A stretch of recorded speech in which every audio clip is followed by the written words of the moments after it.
Bienvenido mi querido octavo año, ¿cómo está?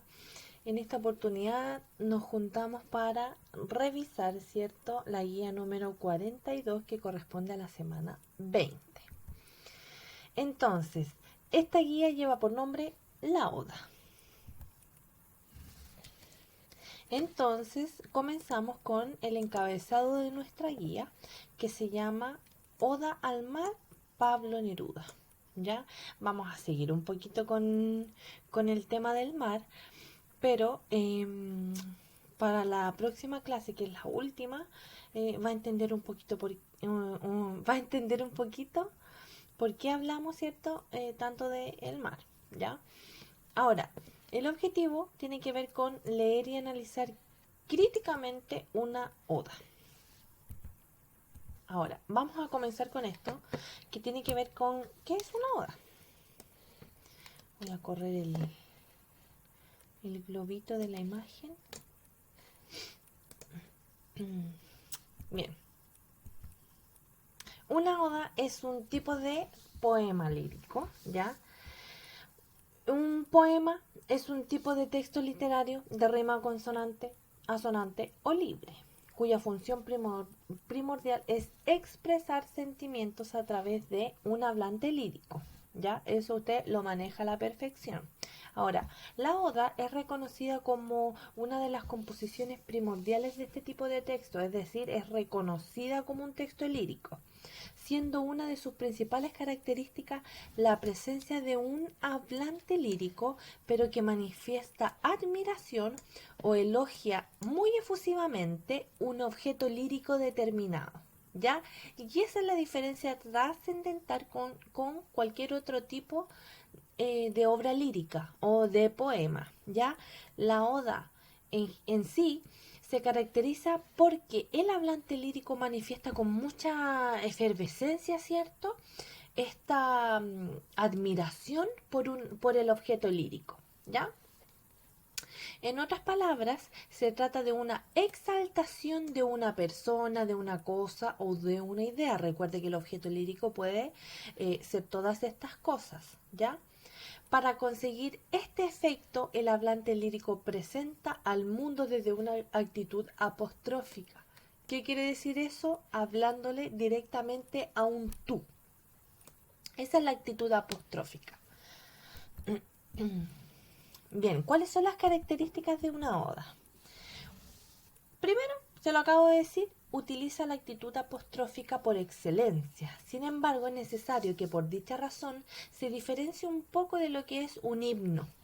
Porque un himno, por ejemplo, exalta los valores, ¿cierto?, de una nación, de un colegio, pero hay que diferenciarlo porque la oda es un poco más extrema incluso. Bien, número 2. También busca elevar un objeto lírico determinado, por lo que todos los recursos y figuras retóricas apuntan hacia la vivificación y en el énfasis de las cualidades de dicha cosa, persona o idea. Entonces nos vamos a enfocar en todas las cualidades positivas, ¿cierto?, que tenga este objeto. Características de una oda, nos vamos con la tercera. Dice, dentro de los motivos líricos característicos de la oda se encuentran la pasión, la admiración y la efervescencia. 4. Dentro de los temas característicos de la oda se encuentran aquellos de carácter religioso, cívico y también amoroso. Sin embargo, el poeta Pablo Neruda abrió las temáticas posibles a lo cotidiano, exaltando diversos objetos líricos presentes en la imaginería chilena y aquello que podría considerarse típico y también común. Ojo ahí, no lo vamos a comparar tampoco con la antipoesía de Nicanor Parra porque esa es extremadamente cotidiana. Aquí Pablo Neruda se refiere básicamente, por ejemplo, yo me acuerdo que hay como una oda a la cebolla, estaba pensando en eso, una oda a la cebolla, una oda a los calcetines, una oda al gato, una oda a las papas fritas, a todo a lo cual usted quiera como exaltarlo y expresar sus cualidades positivas. Y, por ejemplo, a Pablo Neruda le gustaba mucho el caldillo de congrio. Así que a modo de ejemplo, dice así. En el mar tormentoso de Chile vive el rosado congrio, gigante anguila de nevada carne, y en las ollas chilenas, en la costa, nació el caldillo grávido y suculento provechoso. Bueno, este es un extracto de la obra de Oda al caldillo de Congrio de Pablo Neruda.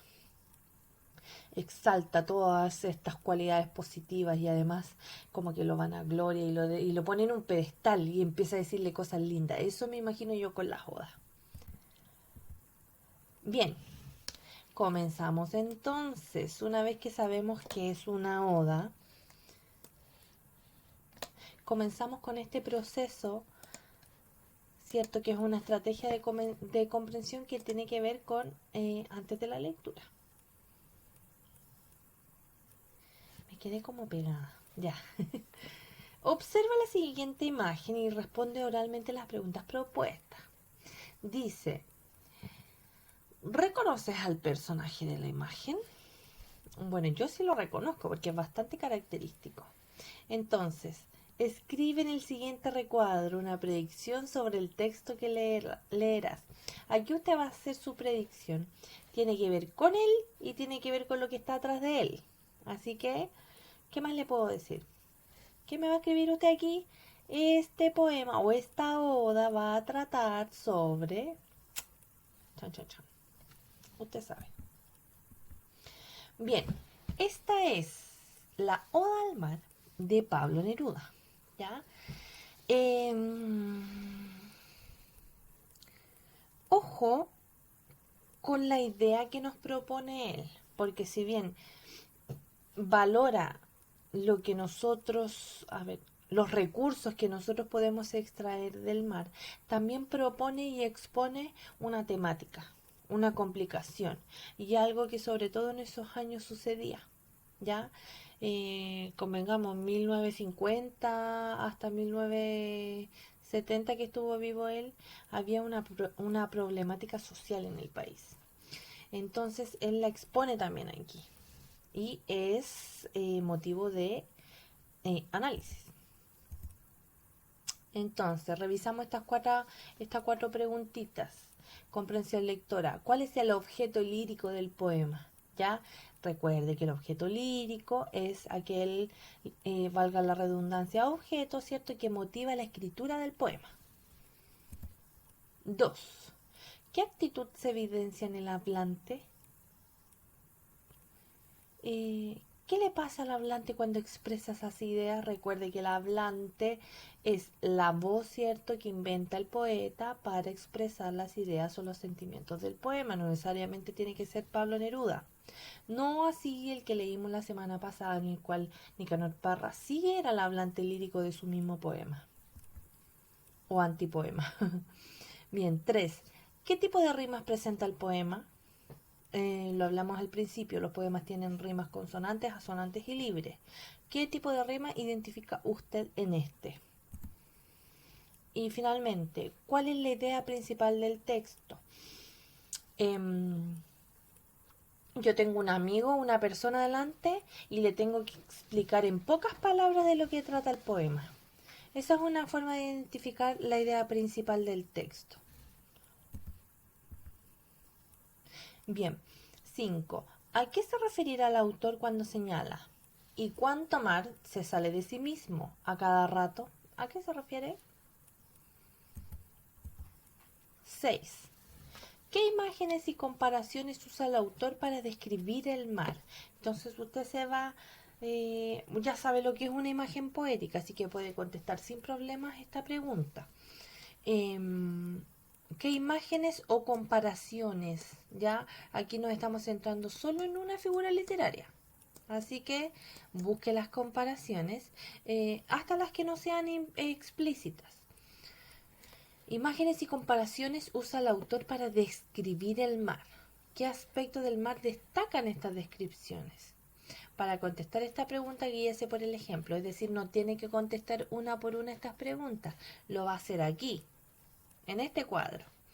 Ya aquí escribe imagen o comparación, aquí el verso donde está la imagen o la comparación y luego qué característica del mar hace referencia, ¿ya? Entonces, ejemplo, imagen o comparación. Compara el mar con un caballo salvaje. Veamos en qué verso.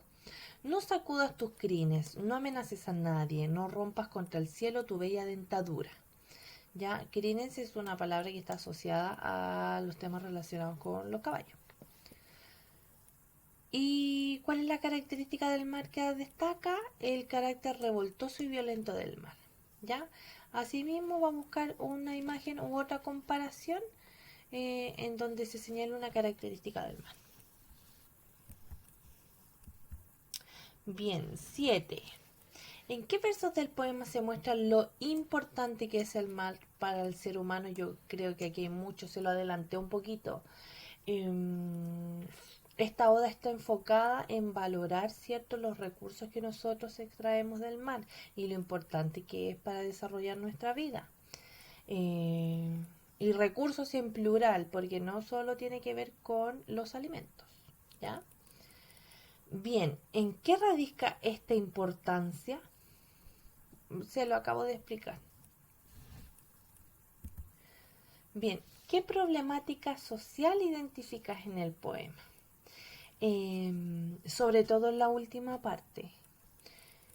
Él le hace frente a un problema, ¿ya? Que tiene que ver con este tema de la extracción de recursos y que tiene que ver sobre todo con la repartición que sucede después de esto. El mar está ahí, ¿cierto? El mar es como de nosotros. Él como que en pocas palabras plantea que debería ser de todos por igual. Bueno, el resto de la interpretación es suya. Ya, va a extraer una sola palabra de vocabulario y lo han estado haciendo muy bien con este ítem, porque la verdad que realizar una oración que explique la palabra por sí misma es un buen ejercicio para que luego usted en un texto pueda reconocer las palabras, pueda reconocer, perdón, el significado de la palabra a través de su contexto, que es lo mismo que le estoy pidiendo a usted que haga, ¿ya?